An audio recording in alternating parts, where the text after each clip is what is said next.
بسم اللہ الرحمن الرحیم۔ میرے چینل سترہ کی کہانیاں میں آپ سب کو خوش آمدید۔ چاندنی کے گھر کا ماحول ہمارے گھرانے سے بہت مختلف تھا اور وہ وہاں گھٹن محسوس کرتی تھی، جبکہ میرے والد صاحب روشن خیال تھے۔ ہمیں اپنی زندگی میں کوئی مشکل درپیش ہوتی تو وہ بہترین انداز سے رہنمائی کرتے تھے۔ والدہ اونچ نیچ سمجھاتی، دونوں ہی تعلیم کو خوب اہمیت دیتے، اپنی اولاد کو میانہ روی کے ساتھ جدید طرز تعلیم سے آراستہ و پیراستہ دیکھنا چاہتے تھے، جبکہ چاندنی کے گھر کا حال اس کے برعکس تھا۔ ان کے گھر کا ماحول بہت سخت تھا۔ چاندنی بہت خوبصورت تھی، اس کا دودھ یا سفید رنگ جو بھی اسے دیکھتا دیکھتا ہی رہ جاتا، اس لیے اس کا نام چاندنی رکھ دیا گیا۔ میٹرک پاس کیا تو کالج میں داخلہ لے لیا، مگر چاندنی ہر قسم کی آزادی سے محروم تھی۔ اس کے گھر والے عجیب تھے، لڑکیوں پر ہی نہیں بلکہ لڑکوں پر بھی پابندی تھی۔ چاندنی کے والد ان کو کہیں آنے جانے نہیں دیتے تھے، دوست بنانے پر بھی پابندی تھی، یہاں تک کہ ٹی وی دیکھنے کی بھی اجازت نہیں تھی۔ چاندنی نے میٹرک تک ہمارے ساتھ پڑھا، پھر اس پر والدین کی طرف سے گھر سے نکلنے پر پابندی لگ گئی۔ ایک روز امی اس کی والدہ سے ملنے گئی تو چاندنی نے کہا، خالہ جان، آپ میری امی کو سمجھائیں، مجھے پڑھنے دیں۔ اگر کالج جانے میں قباحت ہے تو گھر کے قریب ہی جانے دیں، جہاں سلائی اور کٹنگ وغیرہ سکھائی جاتی ہے۔ یہ ادارہ ان کے گھر سے چند قدم کے فاصلے پر تھا۔ امی نے آنٹی کو قائل کر لیا کہ گھر میں بیکار بیٹھا کر رکھنے سے بہتر ہے کہ یہاں کوئی ہنر سیکھ لے۔ امی کے سمجھانے کا خاطر کا اثر ہوا اور وہ سلائی سینٹر جانے لگی۔ ادھر وہ ہنر مند ہو رہی تھی تو ادھر میں پرچوں کی تیاری میں لگی تھی۔ جب میں اس کے گھر جاتی تو وہ ٹھنڈی یا بھر کر کہتی، کاش ہمیں بھی اجازت مل جاتی تو میں بھی تمہارے ساتھ کالج جاتی۔ میں اسے تسلی دیتی کہ تم بھی تعلیم پا رہی ہو، کیونکہ ہنر مند ہونا بھی بڑی بات ہے۔ ایک روز میں چاندنی کے گھر گئی، وہ کچھ پریشان تھی، کہنے لگی، رابعہ، میں تمہارا انتظار کر رہی تھی، اپنے دل کی بات کس سے کہوں؟ شکر ہے کہ تمہارے والدین اجازت دے تو دیتے ہیں اور تم آ جاتی ہو۔ کہو چاندنی، پریشانی کیا ہے؟ میں نے اس کا ہاتھ اپنے ہاتھ میں لے کر کہا تو اس نے بتایا کہ جب وہ سلائی سینٹر جاتی ہے تو ایک لڑکا جس کی عمر 22 سال ہوگی اس کی راہ میں کھڑا رہتا ہے۔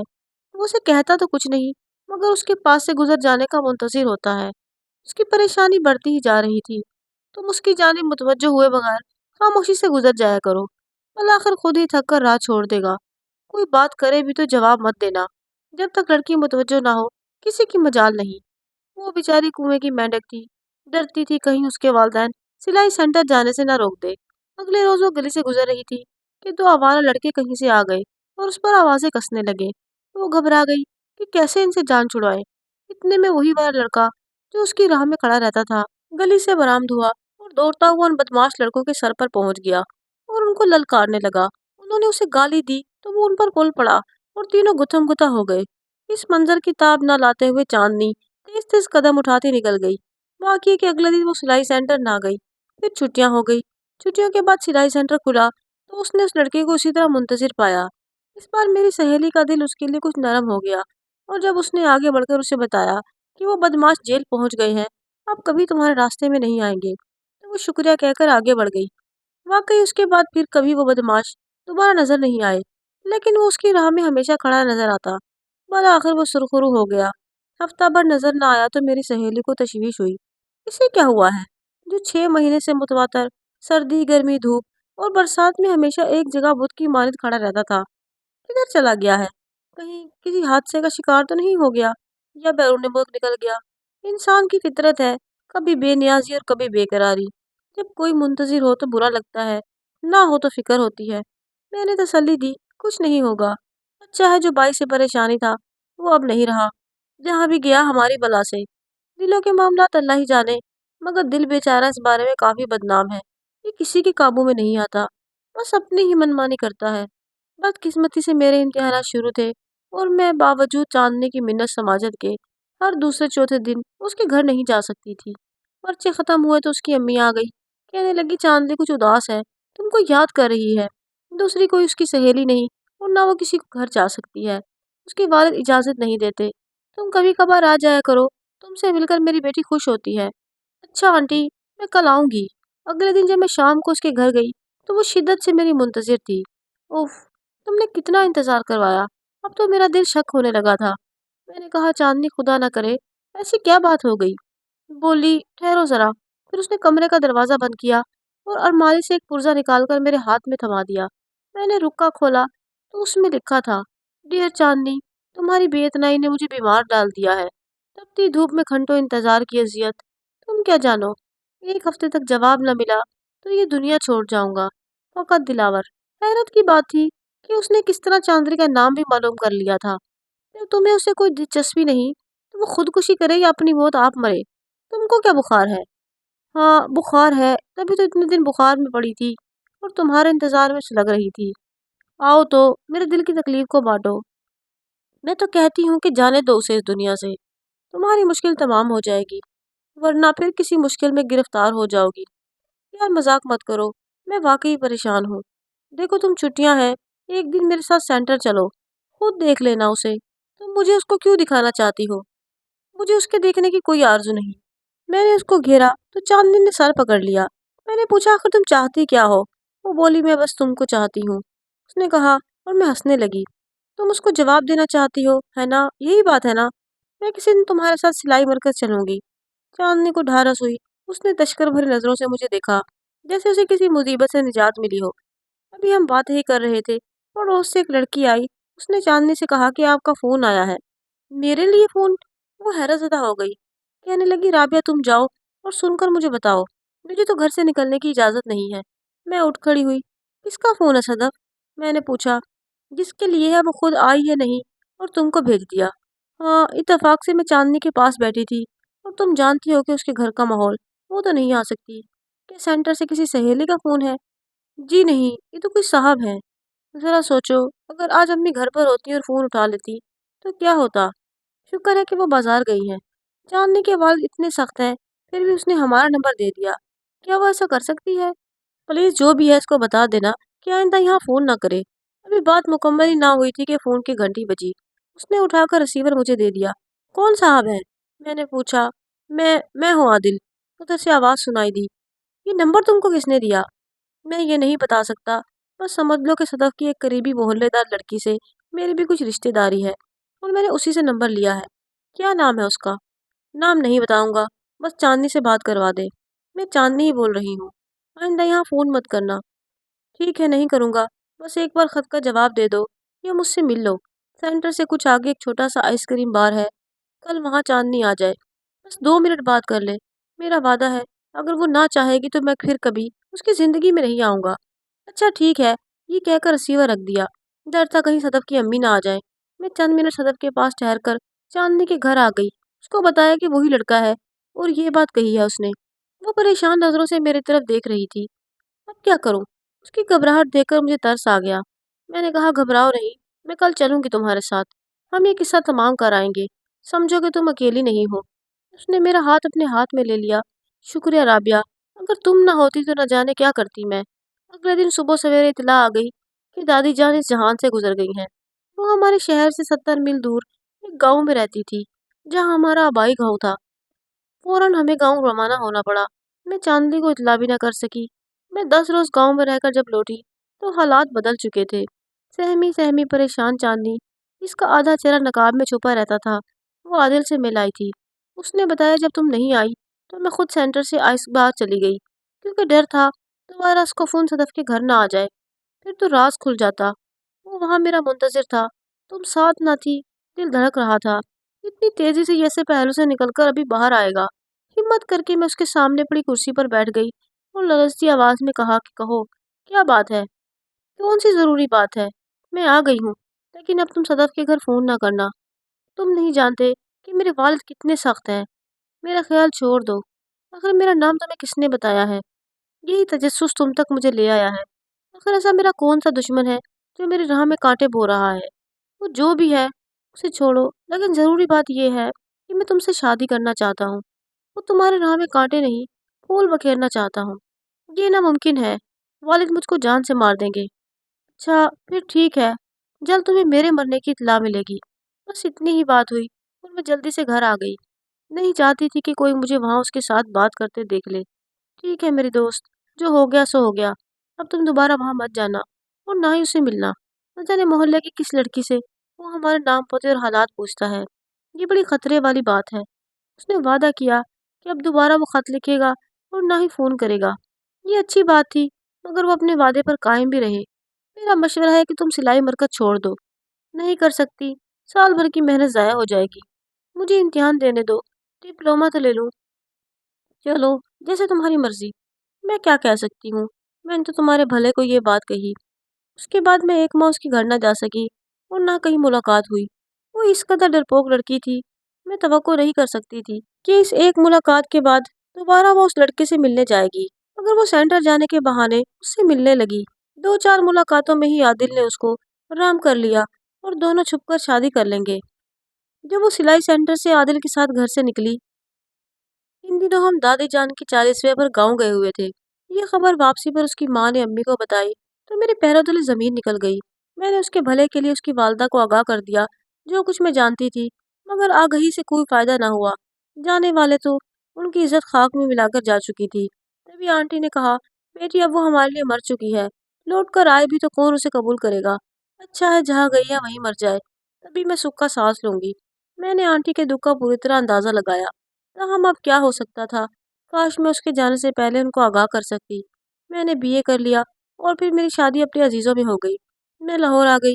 चांदनी के घर वालों ने वो मोहल्ला छोड़ दिया। उन्होंने अपना मकान फरोख्त करके किसी और मोहल्ले में मकान ले लिया, इसलिए उनके साथ राब्ता बिल्कुल ही ख़त्म हो गया। अब जानने की कोई खैर खबर न थी। वक्त तेज़ी से गुजरता रहा। मैं 3 बच्चों की माँ बन चुकी थी। मेरा बेटा स्कूल जाने लगा। स्कूल घर के पास ही था और मेरे शोहर को वक्त न मिलता, इसलिए मैं खुद ही बेटे को स्कूल छोड़ने और लेने जाती। एक दिन मैं अपने बेटे को स्कूल से छोड़कर वापस आ रही थी, तो हमारे मोहल्लेदार मुझे रास्ते में मिली। वो मुझे बोली, बेटी तुम्हारे बेटे की तबीयत अब कैसी है? मैंने कहा, मेरा बेटा तो बिल्कुल ठीक है। क्यों, क्या हुआ? कल तुम्हारा शोहर तुम्हारे छोटे बेटे को लेकर अस्पताल गया हुआ था। सोचा पूछूं अब उसकी तबीयत कैसी है। मैंने कहा, नहीं, मेरा बेटा तो बिल्कुल ठीक है, वो तो कहीं भी नहीं गया। बोली, कल मैं अपनी बेटी को लेकर अस्पताल गई थी तो वहां पे तुम्हारे शोहर को देखा। उसने एक छोटा सा बच्चा उठाया हुआ था और वो बच्चा उनको पापा पापा कह रहा था। 3 साल का बच्चा था। मैंने कहा, शायद आपको गलत फहमी हुई है। उसने कहा, ऐसी गलत फहमी कैसे हो सकती है? मैं असगर साहब को काफी अरसे से जानती हूँ, या फिर शायद वो किसी और का बच्चा हो। मैंने कहा, अभी तो आप कह रही थी कि वो बच्चा उसको पापा कह रहा था। हाँ, कह तो रहा था। खैर छोड़ो, तुम कैसी हो? मैं परेशान हो गई और सरसरी से जवाब देकर घर आ गई। वापस आकर मैं उन्हीं सोचों में रही। शाम को मेरे शोहर आए तो मैंने उनसे कोई बात न की। वो मुझे उसी गर्मजोशी से मिले जैसे हमेशा मिलते थे। मुझे किसी बात से ना लगा कि मुझे उन पर शक करना चाहिए। मैंने इस बात को वहम समझकर ज़हन से निकाल दिया। रात सोने के लिए लेटी तो एक दफ़ा फिर से उस औरत की बातें मेरे दिमाग में घूमने लगी।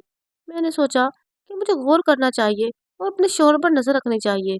मेरा शोहर कई कई दिन घर नहीं आता और जब मैं पूछती हूँ तो वो मुझे ड्यूटी का कहकर टाल मटोल से काम लेता है। अब मैंने अपने शोहर पर नज़र रखना शुरू कर दी, लेकिन उसमें ऐसी कोई बात न थी। मैंने ये नोटिस किया कि मेरे शोहर को जब भी कोई फ़ोन आता है तो वो हमारे सामने ही सुन लेता है, लेकिन कोई एक नंबर ऐसा ज़रूर है, जब इस नंबर से कॉल आती है तो मेरे शोहर बाहर जाकर बात सुनते हैं। एक दिन मैं अपने ड्राइंग रूम से छुपकर अपने शोहर की बातें सुन रही थी। मेरा शक मज़ीद पुख्ता हो गया। वो किसी से कह रहे थे, मैं कुछ देर में निकलता हूँ, तुम्हारे पास आऊँगा, तुम बच्चे का ध्यान रखना। बात करने के बाद उन्होंने मोबाइल तकिए के नीचे रखा और खुद वॉशरूम चले गए। मैंने वो आखिरी नंबर निकाला और उसको अपनी डायरी में लिख लिया और मोबाइल वैसे ही रख दिया।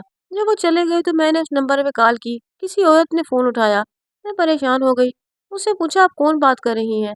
आगे से वो नाम बताने के बजाय उल्टा मुझसे सवाल कर रही थी कि आप कौन हैं जिन्होंने कॉल की है। मैंने फ़ोन बंद कर दिया। अब मैं मज़ीद परेशान रहने लगी। परेशान रह के मैं बीमार हो गई। 2 दिन बाद मेरे शोहर वापस आए, आकर मुझे डॉक्टर के पास ले गए। मेरे शोहर के रवैये से बिल्कुल भी नहीं लगता था कि उन्होंने दूसरी शादी कर रखी है या उनका किसी के साथ ताल्लुक है। हाँ, ये ज़रूर था कि वो 3 दिन या 4 दिन, कभी एक हफ्ता घर से गायब रहते। जब मैं पूछती तो ड्यूटी का कह देते। एक दिन भी सुबह सुबह ही मेरे शोहर को किसी की कॉल आई। वो कॉल सुनने के लिए बाहर चले गए। मैंने ड्राइंग रूम की खिड़की से उनकी सारी बातें सुन ली। मेरा शक यकीन में बदल गया। वो वाकई किसी औरत से बात कर रहे थे। थोड़ी देर हुई, वो नाश्ता करने के बाद घर से निकल गए। मैंने अपने देवर के बेटे, जिसका नाम ज़ीशान था, उसको लिया और उनके पीछे पीछे चल दी। वो मुझे रास्ते में पूछने लगा, चिच्ची कहाँ जाना है? मुझे एक ज़रूरी काम के लिए जाना है, जहाँ मैं कहती हूँ तुम ले चलो। थोड़ी देर बाद वो बोला, चिच्ची आगे तो चाचू की गाड़ी है, क्या आप चाचू का पीछा कर रही हैं? मैंने कहा, ये मैं तुम्हें बाद में बताऊंगी, अभी फ़िलहाल मेरे साथ चलो। उसने मुझे समझाने की बहुत कोशिश की कि चच्ची ऐसा ना करें, आप चाचू पे शक क्यों कर रही हैं? मैं आपको ऐसी औरत ना समझता था। आप तो समझदार हैं, फिर आप ऐसा शक अपने दिल में क्यों पाल रही हैं? चलो, आज चलो तो सही, पता चल जाएगा कि ये शक है या वाकई झूठ है। अगर मेरा शक शक ही हुआ तो दूर हो जाएगा, और अगर सच हुआ तो सच मेरे सामने आ जाएगा। मेरे शौहर किसी घर के आगे रुके, हम थोड़ा सा पीछे रुक गए। बाइक हमने खड़ी कर ली, गाड़ी रुकी और वो घर के अंदर चले गए। 5 मिनट के बाद मैंने उस दरवाजे पर दस्तक दी। थोड़ी देर के बाद किसी औरत ने दरवाज़ा खोला, और जब मैंने उसे देखा तो मेरे पैरों तले ज़मीन निकल गई, क्योंकि वो औरत कोई और नहीं, चांदनी थी। मैं हैरान और परेशान सी बुत बनी खड़ी थी और उसके मुंह को देखे जा रही थी। वो मेरी तरफ देखती जा रही थी और काफ़ी हैरान थी। मैंने उसे कहा, चांदनी, तुम यहाँ? वो बोली, राबिया, तुम यहाँ कैसे? वो मुझसे नज़रें चुराने लगी और मैं बोली, तुम यहाँ कैसे पहुंची? मेरे शोहर का तुम्हारे साथ क्या वास्ता है? इतनी देर में असगर भी पीछे से निकल आए और बोले, तुम यहाँ कैसे राबिया? मैं भी हैरान और परेशान होकर उनकी तरफ देखती जा रही थी और वो मेरी तरफ देखते जा रहे थे। मैंने कहा, आप यहाँ पे कैसे? और ये मेरे दोस्त चांदनी को आप कैसे जानते हैं? मैं हैरान परेशान सी खड़ी, आखिर में बस इतना ही बोल पाई, चांदनी, क्या असगर ही दिलावर था? वो बोली, नहीं राबिया, दिलावर तो एक धोखेबाज था। वो तो मुझे यहाँ बेच गया था, तो तुमने मेरे शोहर को फंसा लिया और दोस्ती का यह हक अदा किया। क्या रिश्ता है तुम्हारा असगर से? मेरा मेरा चांदी के साथ वही रिश्ता है जो तुम्हारे साथ है, असगर बोला। मैं हैरत से दंग रह गई। मैंने ज़ीशान से कहा, चलो ज़ीशान, चले यहाँ से, मैं मज़ीद ये ड्रामा नहीं देख सकती। मैं बाइक पर बैठी और वापस घर आ गई। वो मुझे आवाज़ें देते रहे। घर आकर मैंने अपने बच्चों को लिया और अपने मैके आ गई। दूसरे दिन चांदनी और असगर दोनों मेरे घर आए। मैंने घर वालों को कुछ नहीं बताया। जब उन दोनों को साथ देखा तो अम्मी अब्बू परेशान हो गए। बोले, तुम कैसे चांदनी को ढूंढ कर लाए हो? उसके माँ बाप तो दूसरे मोहल्ले में जा चुके हैं।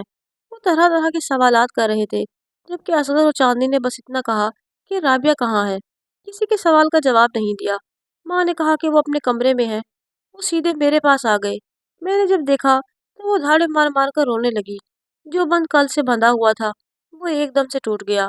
पहले मैं अपने शोहर से सवालात करने लगी कि तुमने क्यों मेरे साथ इतना बड़ा धोखा किया। इतने साल तुम मुझे धोखा देते रहे और मुझे पता भी ना चला। फिर साथ ही चांदनी को बुरा भला कहने लगी, लेकिन उसने कहा, तुम्हें मेरी बात सुननी चाहिए। उसने बताया, जब वो सिलाई सेंटर से आदिल के साथ चली गई तो वो उसे लाहौर ले आया। यहाँ वो 2 दिन होटल में रहे। ये सब आदिल के दोस्त काला शाह के तवस्सुत से हुआ। उस रात उसके साथ बहुत जुल्म हुआ। आदिल ने उसे निकाह का झूठा वादा किया। अगले रोज ये दोनों उसको एक घर ले गए जहाँ एक मालदार औरत रहती थी। उसे उन्होंने अजनबी औरत के हवाले किया और खुद चले गए। दरअसल वो उसे उस औरत के हाथों फरोख्त कर गए थे। औरत ने चंद दिन पता न लगने दिया कि वो उसको फरोख्त कर गए हैं। वो खुद को उनका रिश्तेदार जाहिर करती रही और चांदनी को बहुत प्यार उसने सलूक से रखा। समझाती रही कि अब सिर्फ मैं ही तुम्हारी हमदर्द और सब कुछ हूँ। मेरा कहा मानोगी तो सारी मुरादें पालोगी। रफ्ता रफ्ता उस औरत ने उसे समझाया कि अब वो अयाश मर्दों की राहत का सामान बनने जा रही है। चांदनी का दिल गम से फटने लगा, मगर कोई राह करार न थी। वो उस लम्हे को पछताती थी जब आदिल से मुलाकात को घर से कदम बाहर निकाला।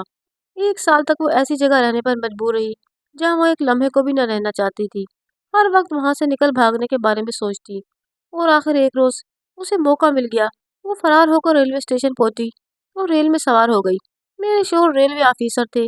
जब वो लाहौर से मुल्तान आ गई तो रेलवे की खवातीन इंतजार गाह में चली गई। सुबह से शाम तक वो वहां बैठी रही। इंतजार गाह में ड्यूटी पर मौजूद खातून को वो काफी मशकूक लगने लगी। उसने रेलवे पुलिस पर अपने शक का इजहार किया। उसी वक्त असगर का उधर से गुजर हुआ तो उन्होंने पुलिस वाले से दरियाफ्त किया, क्या मसला है? उन्होंने इशारा किया कि एक नौजवान लड़की वहां बैठी है जो काफी मशकूक लगती है। असगर खुद अंदर गए और मशकूक लड़की से सवाल करने लगे कि वो किसके साथ सफर कर रही थी और वो कहाँ जा रही है। उसने कहा कि टिकट उसके हाथ से लेकर चेकर ने लिया था, वो अपने घर जा रही है। वो घबरा रही थी, लिहाजा असगर मजीद सवालात करने लगे तो वो रोने लगी और असगर उसको अपने ऑफिस ले आए, जहाँ बैठकर चांदनी ने तमाम अहवाल बताकर इल्तिजा की कि उसे दारुल अमान भिजवा दिया जाए। असगर ने कहा कि वहाँ भिजवाना मुनासिब नहीं, पहले मैं तुम्हारे वालिद से बात करता हूँ। वो बोली, बेकार है, वो मुझे घर में दाखिल भी नहीं होने देंगे। लेकिन बहुत इसरार पर उसने असगर को अपने वालिद का फ़ोन नंबर दे दिया और पता भी बताया। जब असगर ने बात की तो चांदनी के अब्बू ने कहा, वो हमारे मुंह पर कालक मल कर गई है, अब क्या लेने आ रही है? हमारे लिए वो मर चुकी है, इसलिए असगर उसे दारुल अमान छोड़ आए। फिर असगर बोले, मैंने उसको दारुल अमान में छोड़ दिया, लेकिन फिर भी मुझे सुकून नहीं आ रहा था। मुझे उसके साथ हमदर्दी हो रही थी। मैं उससे मिलने के लिए दोबारा गया कि तुम्हें यहाँ पे कोई मसला तो नहीं, लेकिन उसके रंग रूप ने मेरे दिल पर एक गिरा बांध दी। मैं चाह कर भी उसको अपने जहन से निकाल नहीं पाया। वापस आकर मेरा जहन सिर्फ वही था। फिर मैंने एक फैसला किया कि मैं उससे शादी कर लूँ।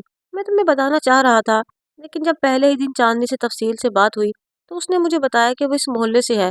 मैंने उससे पूछा कि क्या तुम सलीम साहब को जानती हो। उसने कहा वो हमारे मोहल्लेदार है और उनकी बेटी राबिया मेरी दोस्त है। हम एक साथ मैट्रिक तक क्लास फेलो रहे। मैं उसको बहुत याद करती हूँ। मैं हैरान और परेशान रह गया। फिर मैं फैसला नहीं कर पाया कि मुझे तुम्हें बताना चाहिए या नहीं।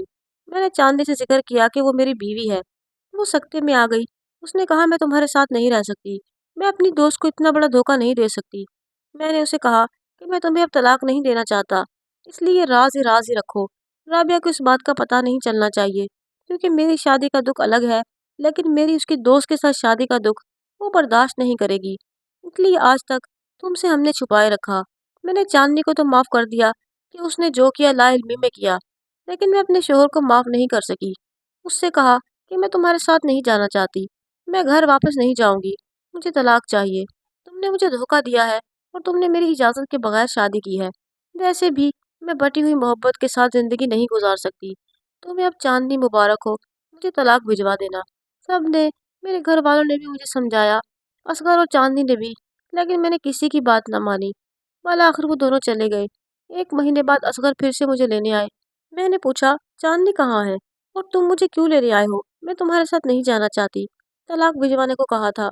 उसने बोला कि चांदनी मुझसे तलाक ले चुकी है। उसने कहा मैं राबिया को धोखा नहीं दे सकती, इसलिए उसको नहीं मुझे तलाक दे दो। मेरी वजह से वो बटी हुई जिंदगी गुजारेगी और मेरी वजह से उसको तलाक हो जाए, मुझे कैसे सुकून आएगा।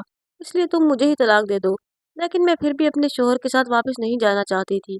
घर वालों ने समझा बुझाकर मुझे वापस भेज दिया। वापस आकर एक और हकीकत मुझे पता चली, जिसे सुनकर मैं हैरान रह गई।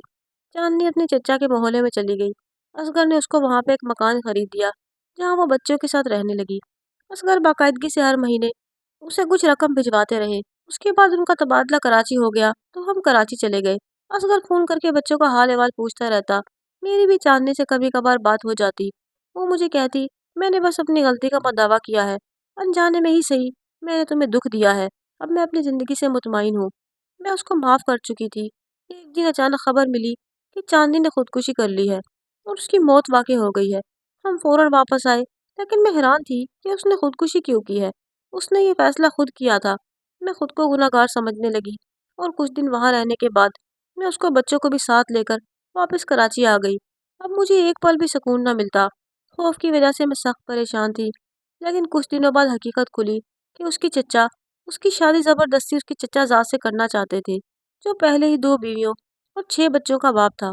चांदनी इस रिश्ते पर नाखुश थी। ये खबर पढ़कर मैं दुख से रो पड़ी। वो मेरी सहेली थी और मैं जानती थी कि वो कोई खराब लड़की नहीं थी, बस मासूम थी, और हद दर्जा मासूमियत ने उसको डुबो दिया। उसकी खुदकुशी का सुनकर मुझे भी यकीन न आया, क्योंकि वो जीना चाहती थी और मौत से बहुत डरती थी। तभी वो अपने वालिद के घर लौट कर न जाना चाहती थी। हकीकत जो भी थी, अब उसकी मौत को खुदकुशी का रंग दे दिया गया था। मुमकिन है ऐसा हुआ हो, मगर क्यों कर हुआ ये तो कोई नहीं बता सकता था। मेरे दिल में ये मलाल भी था कि मैंने उसको कहा मैं सोतन के साथ नहीं रह सकती, वरना वो तो मेरी बहनों की तरह रहने पर इसरार कर रही थी। मेरे लिए उसे अपने पास रखना काफी दुश्वार अमर था। उसे वालिदैन के पास चले जाने पर मजबूर कर रही थी। अब सोचती हूँ कहीं मैं तो उसकी मौत की जिम्मेदार नहीं। अगर वो मेरे पास ही रहती तो शायद वो ना मरती। काश कि मैं हौसले से काम लेती। इस कहानी से मैं अपनी बहनों को ये सबक देना चाहूंगी कि किसी की बातों में आकर अपनी दहलीज मत फलांगो। उसके बाहर की दुनिया बहुत जालिम है और अपना घर ही एक जन्नत है। मुझे उम्मीद है कि आपको ये कहानी अच्छी लगी होगी। कहानी अच्छी लगी हो तो मेरे चैनल को सब्सक्राइब ज़रूर करें।